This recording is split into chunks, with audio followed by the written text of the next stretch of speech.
Greg, merci de nous consacrer un petit peu de temps pour lancer un des sujets qui sera développé lors de la Journée nationale nutrition et pathologie du sportif, le samedi 1er juin au Vélodrome de Bourges, en l'occurrence les commotions cérébrales.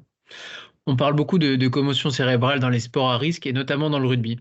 Qu'est-ce qu'une commotion cérébrale chez le sportif pour commencer? Une commotion cérébrale, c'est souvent un choc lié à la tête qui crée un problème au niveau du cerveau, qui entraîne un dysfonctionnement des fonctions cognitives ou différentes fonctions que le cerveau peut avoir, qui impacte la personne de façon générale, qu'elle soit diagnostiquée ou pas d'ailleurs, mais la personne sent qu'il y a des choses qui ne se passent pas correctement dans son environnement et du coup, généralement, on voit des gens qui arrivent qui sont dans le brouillard. Et les risques de lésions cérébrales sont nombreux? Alors aujourd'hui, on n'a pas forcément, de ce que j'ai pu voir en retour d'expérience, on n'a pas forcément des IRM qui montrent des lésions avérées. Moi, ça m'est arrivé une seule fois d'avoir une personne qui a des lésions vraiment marquées sur un IRM. Il y a certainement des micro-lésions au niveau du cerveau, mais elles ne sont pas notifiées, elles ne sont pas visibles. Mais par contre, il y a des dommages en effet qui sont très importants et qu'il ne faut pas sous-estimer lors de chocs, quels qu'ils soient. On parle d'un choc à la tête, ça peut être un choc en se levant, on prend son étagère, mais ça peut être un choc avec,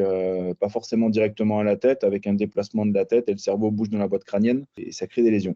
Et on sait que plus les carrières sont longues, plus les risques de lésions cérébrales augmentent. Tu confirmes? Logiquement, oui. Plus il y a de longueur de carrière et plus le risque est grand. Après, il y a certainement des moyens pour anticiper, qu'on essaye de faire dans certains registres, travailler sur tout ce qui est perception de l'environnement, préparation à prendre des informations, optimiser un petit peu le rendement du cerveau, à travers les yeux notamment, par exemple, ou dans la gestion motrice. Mais certainement que dans d'autres sports, c'est plus des fois des questions de technique ou des choses comme ça qui seraient à travailler. Mais en effet, plus on va et plus le risque est grandissant, sachant que les athlètes vont de plus en plus vite, ils cognent de plus en plus fort et ils sont de plus en plus puissants. Quels sont les symptômes d'une commotion cérébrale dans la mesure où le sportif n'a pas été diagnostiqué ou resté KO, comme dans 10% des commotions? C'est pas forcément les KO qui sont avérés, quoi, où on voit la personne qui a une perte de connaissance, qui sont forcément toujours les plus dangereux. Et des fois, la commotion invisible, comme tu stipules, et qu'on voit pas forcément, ou qui n'ont pas été diagnostiqués. Les symptômes, ils sont divers et variés. Ça dépend vraiment, c'est vraiment très individuel, quoi. On a des maux de tête, on a des nausées, on a des vertiges, on a des troubles visuels, des lenteurs visuelles, une vision floue, une perte d'attention, une difficulté à la concentration. Il y a vraiment des vomissements parfois aussi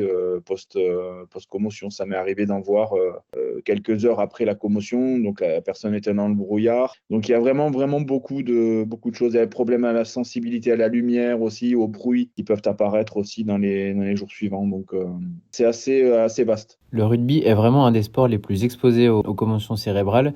Une étude a même démontré que sur 1000 heures de pratique, on enregistre 120 traumatismes pour le rugby, pour seulement 17 pour le football. Il l'est d'autant plus qu'il n'y a pas forcément de protection. Alors, on parle beaucoup du foot américain, qui est quand même un sport traumatique, hein. Il y a le hockey sur glace aussi qui est traumatique. C'est vrai que le rugby a cette particularité de ne pas avoir d'équipement. Le casque ne change pas grand-chose, ça amortit un petit peu, et c'est la virulence des impacts qui va faire que ça va avoir une cause négative. Ouais, le rugby est quand même un sport à gros danger si on ne maîtrise pas sa technique. On en revient à ce que je disais au tout début, quoi. Il y a des moyens de travailler maintenant qui existent, technologiques ou même de terrain, qui permettent de prendre des informations, de les capter plus vite, de retranscrire une action motrice adaptée dans un temps plus court, avec beaucoup plus de pression. Et notamment en rugby, quand on est dans le rouge, c'est là où, au niveau cardiovasculaire, on est à son maximum. C'est là que le danger arrive parce que des fois, on perd sa coordination, on maîtrise moins ses mouvements et il suffit que celui d'en face soit un peu plus frais. Et là, c'est carambolage, mauvais carambolage. Et puis derrière, il y a une commotion ou il y a un choc violent qui peut créer une commotion. Et si on reste dans le rugby, qui est ton activité de prédilection, quand reprendre le sport suite à une commotion cérébrale? Alors, il y a plusieurs étapes à respecter. Alors, dans le rugby aujourd'hui, enfin, moi, je ne l'ai pas quitté il y a longtemps, mais dans ce que je voyais quand on était en club, il y avait une reprise cardiovasculaire qui était prédominante. Il y avait des examens neurologiques qui étaient faits avec un neuropsychologue ou quelque chose comme ça. Il y avait des tests qu'ils appelaient le HIA, qui étaient des tests de logique, de mémoire, qui permettaient de savoir comment étaient les fonctions cognitives et comment ça évoluait sur les jours qui suivaient le jour de la commotion. Il y avait trois niveaux, je pense que c'est toujours la même chose. Puis la reprise cardiovasculaire qui permettait de définir si à certaines étapes, donc en commençant très doucement pour aller vers la reprise sans contact, si les symptômes étaient toujours présents, bien. Et puis à chaque fois, la reprise en rugby, c'est infrasymptôme, quoi. Je ne sais pas si ça se fait partout, mais en tout cas, la recommandation, c'est que chaque étape soit validée dans un protocole et dans ce protocole-là, et que la personne elle puisse aller sur le terrain en minimisant les risques. Mais il y a deux versants en fait qui sont importants, c'est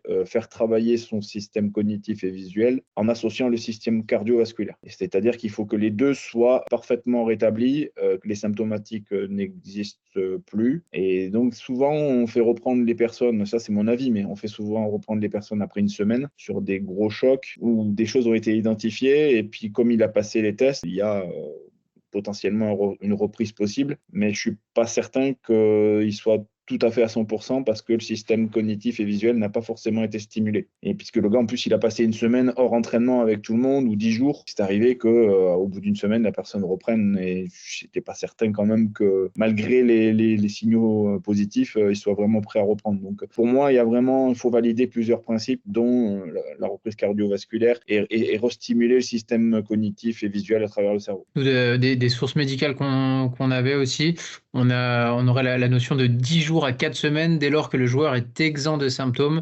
de commotion cérébrale pendant au moins 24 heures sous avis du médecin. Tu confirmes un peu ces eaux-là? Alors aujourd'hui, en fait, les symptômes peuvent se déclencher au moment de la commotion tout de suite après.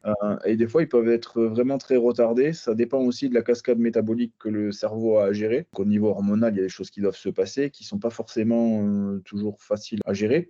Et si on fait une reprise trop vite, trop rapide, il se peut qu'il y ait des joueurs qui, pendant quelques temps, n'aient rien. Et puis quelques jours après, malheureusement, il y a peut-être un second impact ou un second mouvement de tête ou de cervical qui n'est pas adapté. Et là, les problèmes redémarrent, où les problèmes démarrent vraiment. Là, on est vraiment embarrassé. Que je sais, moi, de mon côté, avec les amis canadiens que j'ai, peut restimuler le cerveau très progressivement à partir de 3-4 jours après l'impact, donc infradouloureux évidemment, et que ça permettrait d'avoir un meilleur retour. La neuroplasticité à cette période-là est la plus adaptée et la plus conséquente, et donc le cerveau travaille d'autant mieux. S'il y a des circuits qui sont endommagés au niveau neuronal, ça permet peut-être de reconstruire ce circuit ou de contourner le problème. Il faut passer par cette phase-là. Et si on le fait de façon assez objective et assez régulière, je pense qu'on peut s'éviter des problèmes dans la mesure où derrière, on va enchaîner tout de suite avec la reprise cardiovasculaire. Donc, je pense qu'on peut minimiser les risques en partant pas trop tard, comme sur une lésion musculaire. Lésion musculaire, c'est